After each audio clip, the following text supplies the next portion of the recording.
Welcome to Little Black Card Videos.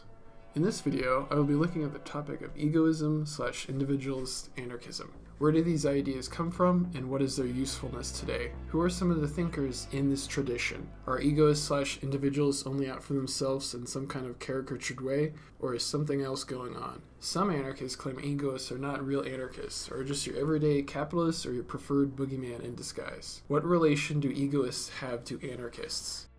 Section 1. What is egoism? From The Unique and Its Property by Max Stirner, translated by Wolfie Landstreicher.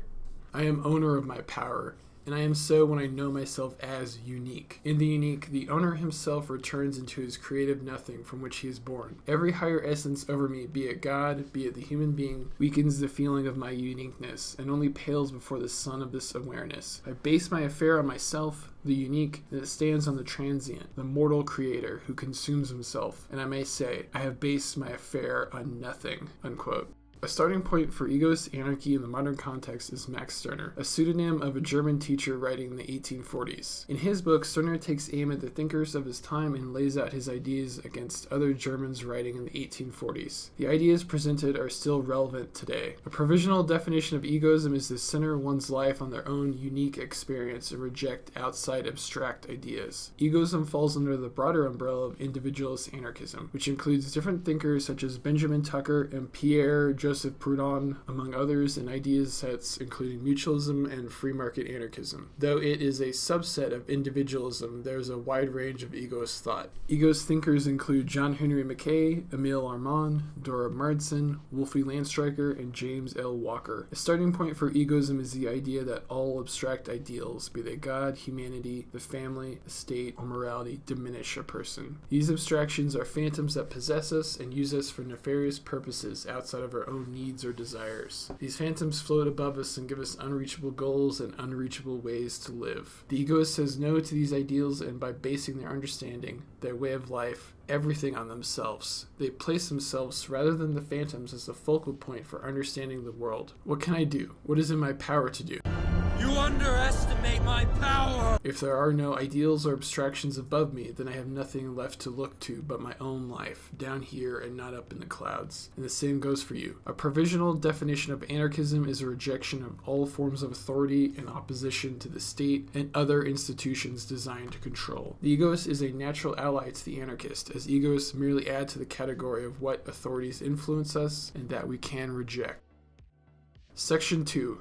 Politics. From the Introduction to Enemies of Society. Politics is the science of how to organize a society, a collectivity, or town, or polis. And anarchism, taken to its furthest conclusions, is anti-collectivist. Anarchism is an individual way of engaging with the world, a rebellion against what is, a declaration of what should not be, not a prescription for what should be. The hypothesis of an organized collectivist tomorrow presages a ferocious struggle between the new order and the individuals who are desirous of preserving their autonomy. Even in the most optimistic scenario, i.e. an effort to forge a new culture based on anti-authoritarian principles, any post-revolutionary social grouping will inevitably tend to impose one ideological credo on its members and reignite the age-old struggle between the individual and society. Thus, individualist anarchists have no program for anyone else, and quite often have no program even for themselves, unquote.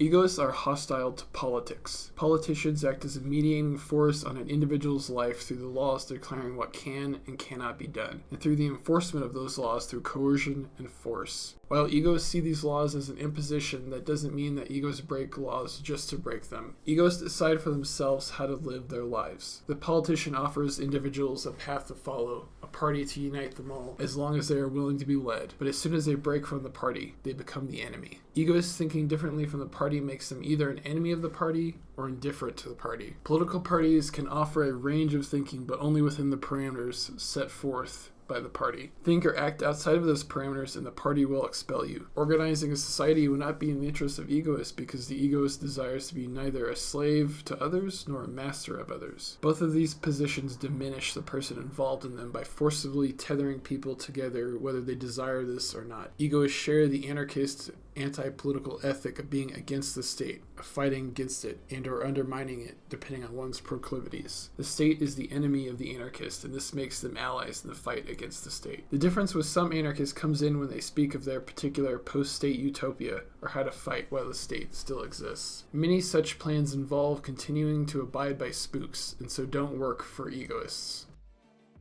Section 3. Society. From the anthology Enemies of Society, the article My Anarchism by Sidney Parker. Quote, "Indeed, I consider it a grave mistake to conceive of anarchism as a social theory. I do not expect any type of society to guarantee or to respect my individuality, for all societies seek to undermine the self-ownership which is its basis. All seek to principle my being and behavior by ideals of cooperation or competition or brotherhood or mutual benefit or love as the dominant group in each society defines them. In all societies, therefore, the individual who is supposed to be the focal point of benefit gets lost in the welter of generalities which stand over and above his particularity and concreteness. Thus the war between the individual and society will go on as long as both exist. Anarchism is not a form of society. It is the cutting edge of individualism, the negative side of an egoist philosophy. The anarchist is not a peddler of schemes of social salvation, but a permanent resistor of all attempts to subordinate the uniqueness of the individual to the authority of the collective. The anarchist is someone who refuses to be seduced even by the most glittering or most rational vision of a society in which diverse egoisms have been harnessed into harmonizing one with another." Unquote. The egoist is hostile to all forms of society and all organizations. This does not mean the egoist never does anything with others or never works with organizations, just that the egoist is always on guard against and ready for when an inevitable sanctioning of norms happens and the individuals within society or an organization have to accept the norms or be punished. All ideologies lead to individuals imposing their political vision on the rest of the world, whether through laws or enforcement of social or cultural norms. The egoist tries to find their own path, their own view on the world. Once again, this doesn't preclude working with others. Egoists can and do work with others, but egoists choose when and where working with others happens, and don't leave it up to social or cultural norms to dictate the how, when, or why. Stirner called these instances of acting with others unions of egoists, groups where all of the people involved are not diminished by the group. The union of egoists is a voluntary grouping of people that can last for a short period or a long one, depending on the people involved and whether or not the egoists involved can find their power together or are able to be themselves and maintain the ability to think for themselves. The union of egoists is different from other groupings because members are coming together for their own benefit and for themselves and their power, not out of a commitment to some phantoms like society, God, the state, or national pride. Stirner gives some examples of unions of egoists, such as friends meeting together to go out for a drink, children playing together, or lovers coming together to enjoy each other. Some other examples of unions of egoists are the illegalist bandit group, the Bonneau Gang, free love groupings a la Emile Armand, some affinity groups, and perhaps even the temporary autonomous zones of Hakim Bey. Section 4. What would an anarchist program look like? From CrimethInc. Quote, "Every campaign season, political parties publish platforms detailing their promises plank by plank. These platforms are not binding. Politicians rarely fulfill their promises, and it's often worse when they do, but they do offer an outline of the vision each party claims to represent. Anarchists take a different approach. Rather than offering a prefabricated blueprint, we propose to work things out together, dynamically, according to the principles of self-determination, horizontality, mutual aid, and solidarity. Still, whenever people encounter anarchist ideas for the first time, there's a certain kind of person who always demands to see a clear template. In response, one of our contributors has put together an example of an anarchist program, a set of proposals that could be put into effect in the course of a revolution as an imaginative exercise to make it easier to picture what sort of practical changes an anarchist might aim to implement." Unquote.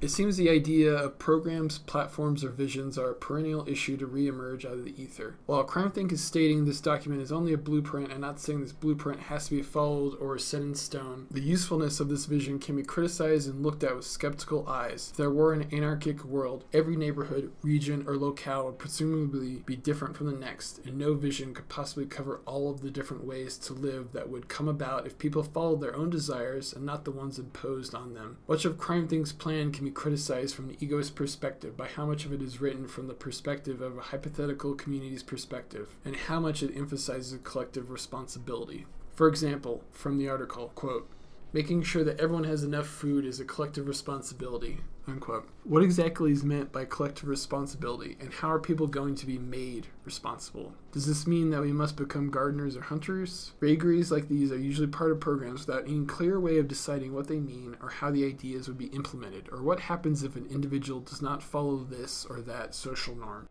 Conclusion. The idea of egoism can be traced back to the thinking of Max Stirner and the exploration and expansion of his ideas by different egoists. Rather than being an easily caricatured position of only caring about oneself, egoism centers the individual and not the social role prescribed to them by society or political actors of all stripes. Egoists share the anarchist hostility to politics and authority. And instead of trying to bring about a revolution to change everything or having a program for others to follow, focus on creating their own lives on their own terms in the here and now.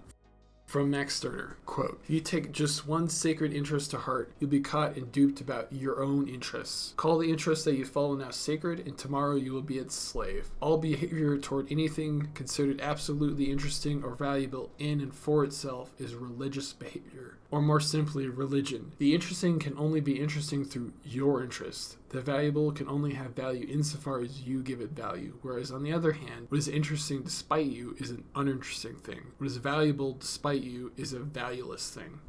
Unquote.